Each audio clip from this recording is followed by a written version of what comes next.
प्रयागराज के पवित्र संगम तट पर आस्था का महासागर उमड़ रहा है। मंत्रों की गूंज, डुबकी लगाते श्रद्धालु और संतों की अलौकिक साधना, ये सब महाकुंभ 2025 को ऐतिहासिक बना रहा है। 144 वर्षों बाद आया ये महासंगम करोड़ों भक्तों की श्रद्धा और सनातन परंपराओं की भव्यता को पूरी दुनिया के सामने प्रदर्शित कर रहा है। महाकुंभ केवल स्नान और आस्था का पर्व नहीं, बल्कि तपस्या, रहस्य और साधना का भी महासमुद्र है। यहाँ हठ योगियों से लेकर डिजिटल बाबाओं तक अनूठे संतों की परंपराएं लोगों के लिए आकर्षण का केंद्र बनी हुई हैं। महाराज जी, यहाँ पर संतों का समागम होता है। आप जैसे बड़े बड़े विद्वान संत आते हैं यहाँ पर, और आप लोगों ने, मैंने देखा कि एक सिद्धि प्राप्त की है और वो सिद्धि से एक संकल्प लिया है। आपने भी एक संकल्प लिया है। कितने वर्षों से आप इस खड़ेश्वर मुद्रा में? 15 साल हो गए। ये संकल्प किस उपलक्ष्य में लिया गया? उद्देश्य क्या है इस बड़े संकल्प? उद्देश्य हमारा यही है, जन कल्याण के लिए। जन कल्याण के मतलब गौ हत्या बंद हो, माता बहनों के साथ में जो अत्याचार हो रहा है वो सब बंद हो, जो उनको सजा मिलनी चाहिए, और जो इधर उधर चारों तरफ आतंकवाद फैला रखा ये सब खत्म होना चाहिए। और मुसलमानों के पेशत में पड़ा ही हुआ वो हाथ धोते। 9 वर्षों से हाथ उठाए हठ योगी हो या तकनीक और अध्यात्म को जोड़ने वाले डिजिटल बाबा, हर कोई सनातन संस्कृति के विविध रंग बिखेर रहे हैं। महाराज जी की विशेषता ये है कि कई वर्षों से, 5 सालों से उन्होंने अपना हाथ ऊपर रखा है। यानी ये हाथ, आप सोचिए, आप 5 मिनट ऊपर करिए, उसके बाद आपका हाथ दर्द होने लगता है, लेकिन 5 सालों से ये हाथ इसी तरह ऊपर उठा हुआ है और इसके पीछे एक संकल्प है। वो संकल्प क्या है, आइए बाबा जी से जानते हैं। महाराज जी, सुदर्शन न्यूज पे स्वागत है आपका। 5 साल से ये कठिन तप, हाथ ऊपर उठाकर रखना, इसके पीछे आपका ध्येय क्या था? क्या उद्देश्य, क्या सोच? और ये पहले से करते आए, और वही जन कल्याण हेतु हम ये हठ योग तपस्या कर रहा है। यही बात, वो तो करना पड़ता है। कठिन जो कार्य नहीं होगा तो फिर सामने की समस्या कैसे सुनी जाएगी। बचपन से 12 साल की तपस्या से, समय से ही, जब बचपन आता जब से ही संत बना हुआ हूँ। और पहले हम खड़ेश्वरी रह चुका हूँ और 12 साल में विभूति रमाया, उसके बाद खड़ेश्वरी रहा। अब इसमें 11.5 साल खड़े रहे। 11.5 साल खड़े रहे। 11.5 सालों तक आप खड़े रहे जी। ये 12 साल कर चुका हूँ। 12 साल पूरे आप खड़े रहे और उसके बाद ये तपस्या, कितना कठिन होता है? कठिन तो कार्य करना ही पड़ता है। साधु संत है तो कठिन कार्य को तो साधु ही कर सकता है।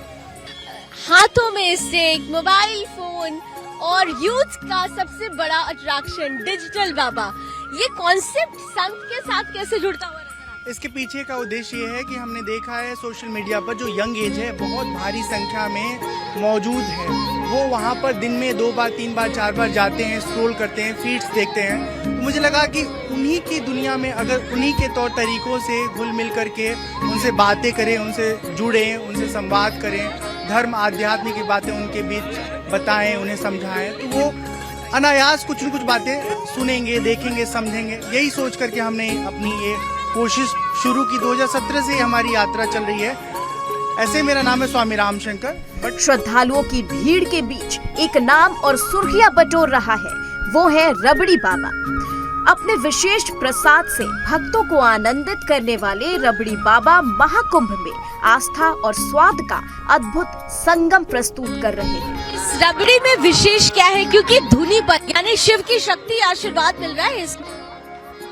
ये रबड़ी खाली रबड़ी ही नहीं है, ये रबड़ी एक त्याग की रबड़ी है, ये रबड़ी एक तपस्या की रबड़ी है, ये रबड़ी एक ज्ञान की रबड़ी है, ये रबड़ी एक वैराग्य की रबड़ी है, ये रबड़ी इस कुंभ के रसपान की रबड़ी है। मैं भी आपके चैनल के माध्यम से सभी युवाओं को कहना चाहूँगा कि अपने सनातन धर्म को पहचाने और आइए, वेलकम, स्वागत है आपका। और इसको जानना जरूरी है क्योंकि अपना सनातन धर्म बहुत बड़ा धर्म है, सनातन है, सम्राट है।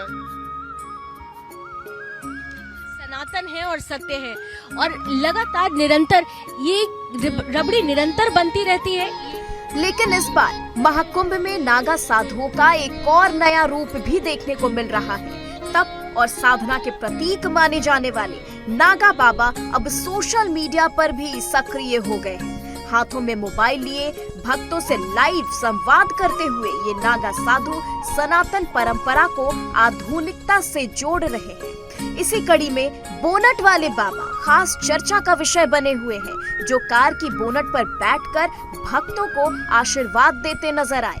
और बाबा का गोल्डन शंख महाकुंभ में अलग ही उत्साह बिखेर रहा है। यहाँ पर कुंभ का क्या खास महत्व है? अभी आपने लकड़ियों से बनते हुए अष्ट धातु का देखा है? नहीं देखा है। ऐसा शंख देखा है कभी आपने? नहीं, आरती पूजा तो बहुत किया होगा। आरती पूजा की, लेकिन ये शंख नहीं देखा। ये अपने आप में अद्भुत है और बहुत भारी है। आप बताइए, हमारे जो श्रद्धालु जो यहाँ नहीं आ पा रहे हैं, उनके लिए हमारा आशीर्वाद यहीं से आपके माध्यम, आप हमारी हमारा आशीर्वाद जो हमारे श्रद्धालु यहाँ नहीं आ पा रहे हैं, वो आप हमारी माता जी के माध्यम से जो बाहर जा सकते हैं, वहाँ तक हमारा आशीर्वाद पहुँच सके। वहीं भगवान शिव की जांग से उत्पन्न माने जाने वाले जंगम साधु कुंभ क्षेत्र में घूम घूम कर शिव कथा सुना रहे हैं। इनकी कठोर तपस्या और आध्यात्मिक ऊर्जा देखकर श्रद्धालु नतमस्तक हो रहे हैं। आप लोगों को क्या कहा जाता है? हम हैं जंगम जंगम पुरोहित। हाँ, 10 नाम खाड़े के पुरोहित, इनसे दान लेने वाले। हम शंकर भगवान की कथा करते हैं और उसका प्रोग्राम करते हैं। जो जगराता नहीं करवाते अपने घर में, ऐसा ही हमारा एक प्रोग्राम है। जंगम का अपना एक अलग महत्व होता है। तो क्या पूरे कुंभ के दौरान आप लोगों का अलग अलग ऐसे ही आयोजन होता रहता है, अलग अलग पंडाल? हाँ, पंडालों में, हर एक पंडालों में जाते हैं हम, साधु से दान लेते हैं। क्यों, उसके हम जांग से पैदा हुए थे, शिव पुरोहित होते हैं हम शंकर भगवान के। उनसे नाग बाबा से सभी खाड़े से हम दान लेने वाले, इनके पुरोहित हैं।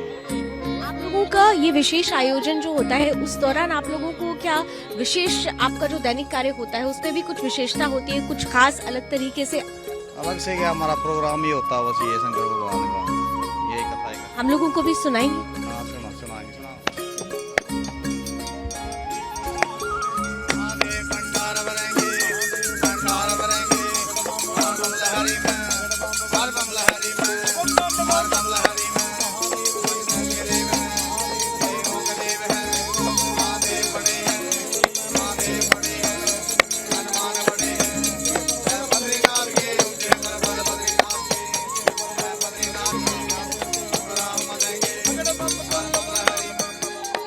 महाकुंभ 2025 में सनातन परंपराओं का दिव्य स्वरूप हर किसी को अपने आकर्षण में बांध रहा है।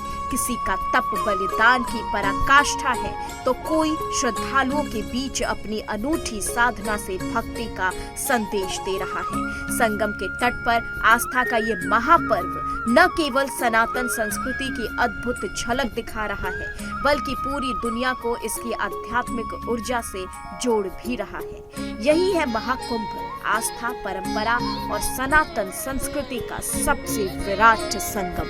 Bureau report, Sudarshan news.